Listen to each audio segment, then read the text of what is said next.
नई समीक्षा पद्धति की कुछ विशेषताएं। नई समीक्षा पद्धति की कुछ बुनियादी सिद्धांत हैं और उसके अनुसार इस समीक्षा की कुछ प्रमुख विशेषताएं हम देखते हैं। उसमें पहला है कृति का महत्व।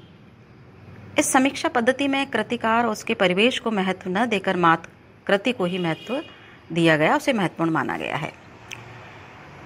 उसकी सम्यक समीक्षा पर बल दिया गया। इसमें रचनाकार के व्यक्तित्व, जीवन वैशिष्ट्य, चिंतन, दर्शन, भाव, विचार, उसके परिवेश, अब परिवेश भी ऐतिहासिक, सामाजिक, आर्थिक, सांस्कृतिक आदि की चिंता नहीं की गई, वरन काव्य में नीति, उपदेश, कथन जैसे तत्वों की उपेक्षा की गई और यहाँ मात्र रचना के कलात्मक रचाव को एक स्वायत्त इकाई मानकर उसके सौंदर्य का परीक्षण ही महत्वपूर्ण माना गया। कृति के मतलब कृति को इन्होंने इस नई जो समीक्षा पद्धति थी उसमें कृति का अधिक महत्व है, उसी को महत्वपूर्ण माना गया है। दूसरा बिंदु देखिए आप, कृति की संरचना। इस समीक्षा पद्धति में नई समीक्षा जो है उसमें किसी कृति की संरचना का मूलाधार उसकी भाषिक संरचना ही मानी गई। यही नई समीक्षा का जो है महत्वपूर्ण बिंदु है। किसी कृति की जो संरचना थी उसका मूल आधार क्या माना गया? भाषिक संरचना माना गया और यही नई समीक्षा का महत्वपूर्ण बिंदु है। भाषा का मूल आधार शब्द और अर्थ ही हैं। नई समीक्षा पाठ विषयण पद्धति को अपनाकर उसके आधार पर विभिन्न प्रकार के शब्द प्रयोगों की परख करती है। वह यह भी परख करती है कि कवि द्वारा किस प्रकार से शब्द कौशल, वर्ण योजना, शब्द चयन, शब्द गुंफन, बिंब, प्रतीक, अलंकार, विधान और नए नए अर्थ संदर्भों में प्रयुक्त शब्दों के माध्यम से रचना में क्या किया गया है? विशिष्ट सौंदर्य समाहित किया गया है। वह यह भी परखती है कि किस प्रकार से शब्दों के वक्र प्रयोग, संदर्भ विनिमय, क्रम विपर्य, लय, नाद द्वारा कविता में क्या लाया गया है? अर्थ वैशिष्ट्य लाया गया है। ये भी इस समीक्षा पद्धति में ध्यान दिया जाता है कि कवि के द्वारा किस प्रकार से शब्द चयन किया गया है, बिंबों का प्रयोग किया गया है, अलंकारों का प्रयोग किया गया है, जो किसी भी रचना को विशिष्ट बनाते हैं। आगे देखिए कि नया समीक्षक शब्द विधान की बारीकियों को दिखलाता हुआ ये बताता है कि शब्दों का वक्र और रमणीय प्रयोग किस प्रकार से एक अभीष्ट अर्थ की व्यंजना करता है। शब्द अर्थ के जटिल अतर्कित संबंधों में संगति का संधान करना, शब्दार्थ के सौंदर्य का उद्घाटन करना, शब्द विधान का अर्थ विधान के साथ समन्वय स्थापित करना और यह बताना कि उसका काव्यार्थ की संरचना के साथ किस प्रकार आंतरिक संबंध है। और ये सब चीज़ें जो है, ये सब बातें नई समीक्षा की प्रविधि के अंतर्गत आते हैं। और इस प्रकार से नई समीक्षा की प्रविधि प्रक्रिया के 3 महत्वपूर्ण सोपान हैं। पहला देखिए आप, रचना का व्याख्यार्थ प्रस्तुत करना। दूसरा है शब्द विधान की बारीकियों को दिखलाकर कवि के कौशल कर्म पर प्रकाश डालना। तीसरा आता है शब्द विधान का अर्थ विधान के साथ समन्वय करते हुए रचना के मूल अर्थ को प्राप्त करना। ये महत्वपूर्ण बात है किसी भी कृति की संरचना के संबंध में। शैली विज्ञान देखिए कि भाषा एवं संरचना के क्षेत्र में नई समीक्षा ने वैज्ञानिक आधार ग्रहण किया, जिसमें शैली विज्ञान के कई तत्व समाहित किए गए, जैसे वस्तुनिष्ठ समीक्षा पर बल देना, काव्य की भाषा की पूर्ण समीक्षा तथा पूर्ण निर्धारित मानदंडों की अस्वीकृति आदि। कृति की अखंडता। अब आगे देखिए कि ये समीक्षा पद्धति कृति की अखंडता को महत्व देती है, जिसमें भाव विचार और रूप विचार की पृथक सत्ता क्या है? अमान्य है।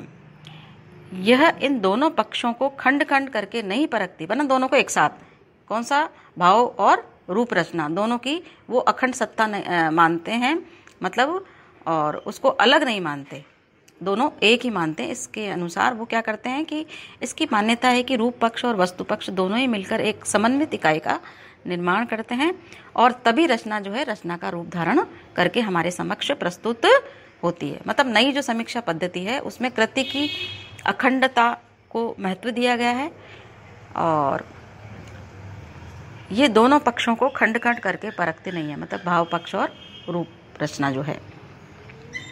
रूप विधान देखिए कि नई समीक्षा रूप विधान को क्या कहती है, अधिक महत्व देती है। नई समीक्षा पद्धति में क्या किया जाता है, रूप विधान को अधिक महत्व दिया गया है, जिसमें शब्द विधान, प्रतीक, बिंब, लय, ध्वनि, भंगिमा, सादृश्य, विरोध, अलग अलग विचार करने की पद्धति अब विकसित हो उठी।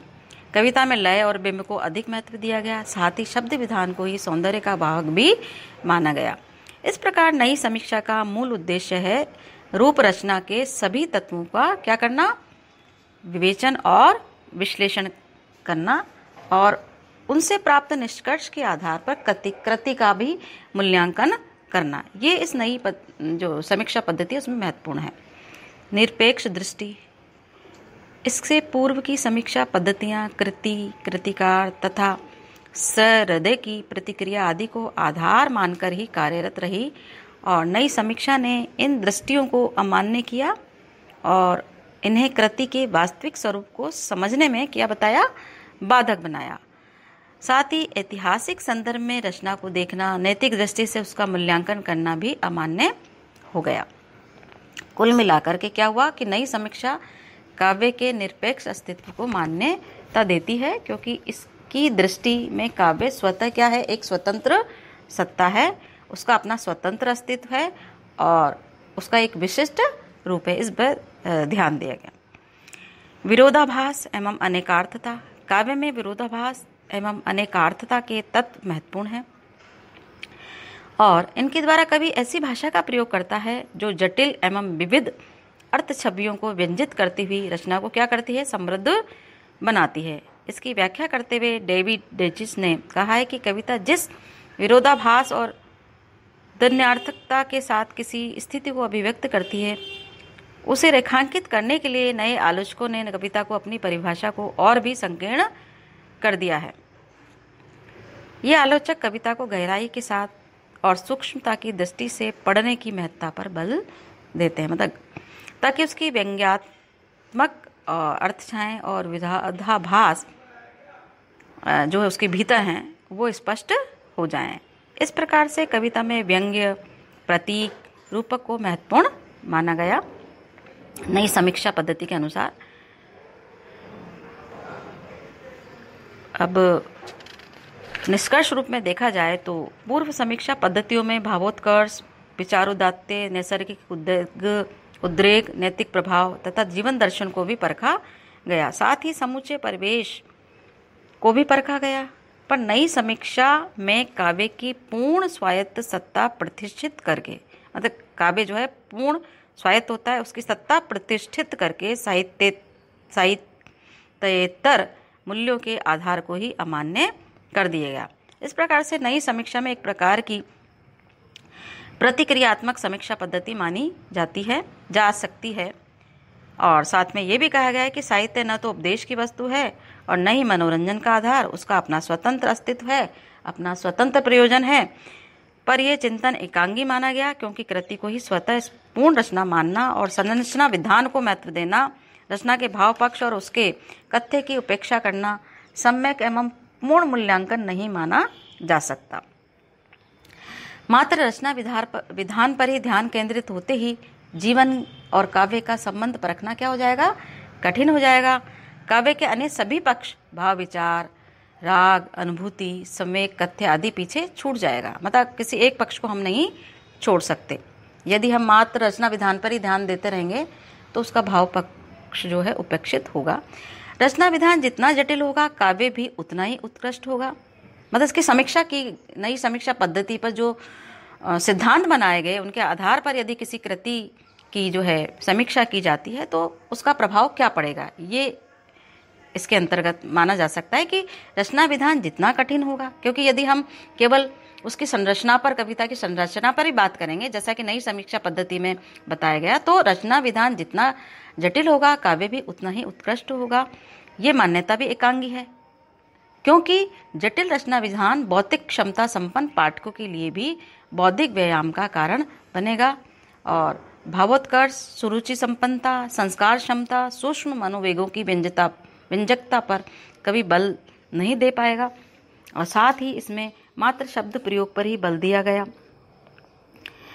तो इससे हम ये निष्कर्ष निकाल सकते हैं, या इसके विषय में अगर हम देखें तो अर्थ विधान के अभाव में काव्य की संप्रेषणीयता की परख कैसे हो सकती है, क्योंकि काव्य का वास्तविक महत्व तो उसकी संप्रेषणीयता में ही निहित होता है, और जटिलता प्रयोग असामान्य है, क्योंकि संसार के सभी श्रेष्ठ काव्य में भाषा संरचनागत सरलता को ही अधिक महत्व दिया गया है।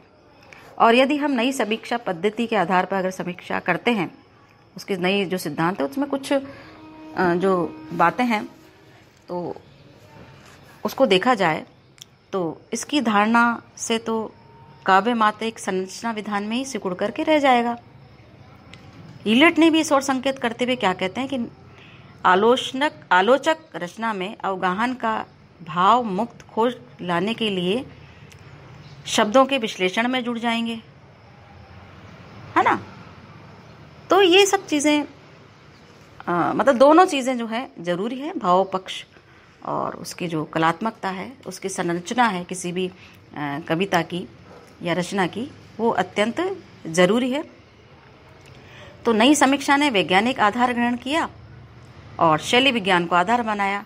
यह एक नवीन दृष्टि है, पर इसके आधार पर काव्य में दुरूहता, अस्पष्टता, उलझाव भी समाहित हो सकता है, और जो किसी भी कृति के रसास्वादन में सर्वथा बाधक हो सकता है। और क्योंकि पाठक तो ऐसी रचना पढ़ना चाहता है जिसको पढ़ते पढ़ते ही उसे पूर्ण रसानुभूति हो सके। तो इस प्रकार से जो नई समीक्षा पद्धति में कृति को महत्व दिया गया है, कृति की संरचना पद्धति पर अधिक जोर दिया गया है, शैली विज्ञान है, कृति की अखंडता, रूप विधान जिसमें कि प्रतीक, बिंब, लय, ध्वनि सब पर अलग अलग विचार करने की पद्धति विकसित हुई है, निरपेक्ष दृष्टि है।